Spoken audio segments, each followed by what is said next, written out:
Have you ever looked at the news after a disaster and wondered why one building is just a pile of rubble while the one right next to it is still standing? It's not magic, and it's definitely not luck. It's all about science and smart design. Well, that's what we're going to get into today, the incredible engineering secrets that help buildings survive everything from earthquakes to cyclones, and most importantly, how they save lives. And this quote, it pretty much sums up everything we're about to talk about. A hurricane, an earthquake, those are natural hazards. We can't stop them. But a building collapsing on people, that's a disaster. And that's often caused by choices that we can control. It really shows you that the power to prevent a total catastrophe often lies right there in the blueprints. Okay, so first things first, we need to clear something up. The goal here isn't to build something that's disaster-proof. That's a total myth, like some indestructible fortress. The real, achievable, and life-saving goal is to make buildings disaster-resistant. It means designing a structure that can take a punch from nature, protect the people inside, and avoid collapsing. It's all about survival, not about being invincible. All right, let's start with one of the most powerful forces on the planet. To really get a handle on earthquake resistance, let's frame this as a battle. On one side, you've got the villains. These are the hidden design flaws that lead to total collapse. And on the other, we have the engineering heroes designed to fight back. So, an earthquake's main weapon is this thing called inertia force. It's actually pretty simple. When the ground suddenly starts shaking, the building, because of its own weight, its mass, wants to stay perfectly still. That resistance creates a massive force. And you can see from the formula, the more mass a building has, the heavier it is, the greater that force is going to be. It's basic physics, but with absolutely life or death consequences. So, let's meet our first villain, and I guarantee you've seen this design everywhere, especially in apartment buildings. You've got that wide-open ground floor for parking, and the rest of the building just kind of sits on top of these skinny columns. Super convenient for parking, right? But it hides a really deadly secret. See, this fatal flaw has a name, the soft story. That ground floor with all its open space and just a few columns is way weaker and way more flexible than the solid, heavy floors sitting on top of it. So during an earthquake, all that shaking energy gets focused right on that one flimsy level. It basically becomes the building's Achilles heel. And here's the horrifying result. The quake starts shaking the building back and forth. Those weak ground floor columns just can't take the strain, and they buckle. And the second that first level goes, there's absolutely nothing holding up all that weight from above. The upper floors just come crashing down, one on top of the other. It's called a pancake collapse, and it is catastrophic. So how do you stop this villain? Well, you bring in a hero, the shear wall. It's a surprisingly simple fix. By adding strong, solid, reinforced concrete walls at the ground level, engineers give that soft story the stiffness and the strength it needs to fight off those shaking forces. It's a straightforward solution that saves lives. Okay, our next villain is a little sneakier. It's called torsion. Imagine a building that isn't a simple square or rectangle. Maybe it's L-shaped or T-shaped. Well, during a quake, its center of mass, kind of like its balance point, doesn't line up with its center of strength. And that mismatch causes the building to twist violently. It literally starts to tear itself apart. But what's the ultimate superhero in this whole fight? I'd say it's a concept called ductility. Think about it like this. A dry twig is brittle, right? You put a little pressure on it and it just snaps. But a paperclip is ductile. You can bend it back and forth and it just deforms and absorbs all that energy without breaking. We want our buildings to act a lot more like that paperclip. So the big question is, how do you make a material like concrete, which is naturally brittle, act ductile?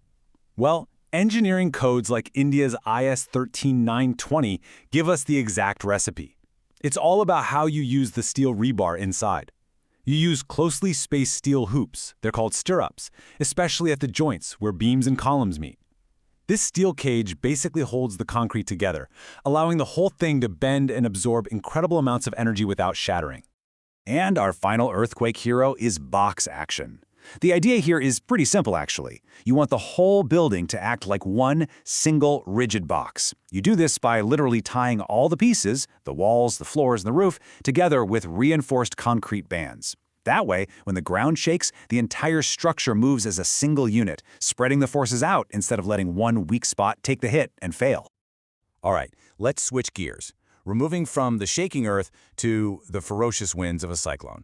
In this battle, it is all about aerodynamics.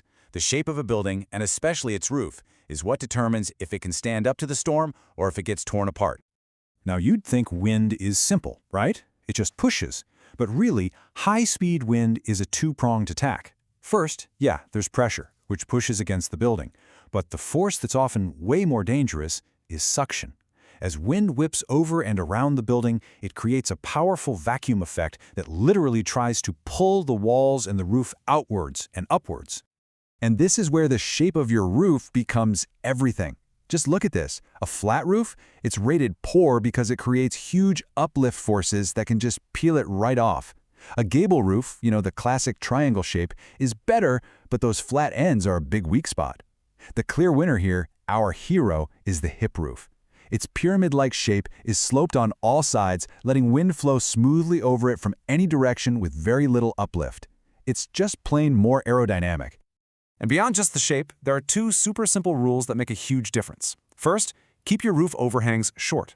If they stick out too far, they act like an airplane wing, giving the wind something to grab and lift. And second, protect your windows. Because if a window shatters, wind rushes in, pressurizes the whole house, and can literally blow the roof off from the inside. Okay, on to our final hazard, floods. Now, compared to all the complex physics of earthquakes and cyclones, the strategy for flood survival is, well, it's beautifully simple but incredibly powerful. It all comes down to just one thing. And that one thing is this, HFL. It stands for high flood level. This is, without a doubt, the single most important piece of information you can have if you're building in an area that floods. It's the highest point the water has ever reached in the past. Your entire safety plan starts and ends with this number. So the plan, our flood-fighting hero, is just a simple three-step process. Super logical. Step 1, you find out what the HFL is for your property. Step 2, you build your plinth, that's the floor level of your house, safely above that line. And step 3, for any parts of the building that might still get wet, you just use materials that can handle water, like concrete or stone. That's it.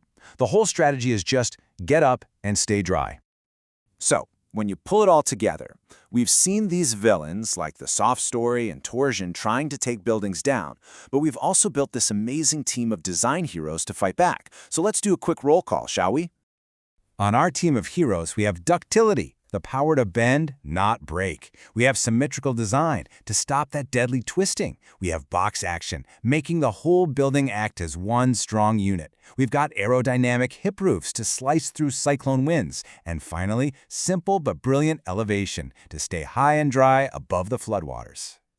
And that brings us right back to where we started, doesn't it? Natural hazards are going to happen, but disasters, those are not inevitable. The crucial point, the one thing to take away from all of this, is that smart, thoughtful, conscious design is our best defense. It is the most powerful tool we have to turn a potential catastrophe into a survivable event. So I'm going to leave you with one final thought, a question to take with you today. Just look at the structures around you, your home, your office, your school, and ask yourself, based on everything we've just talked about, is the building you're in right now a hero?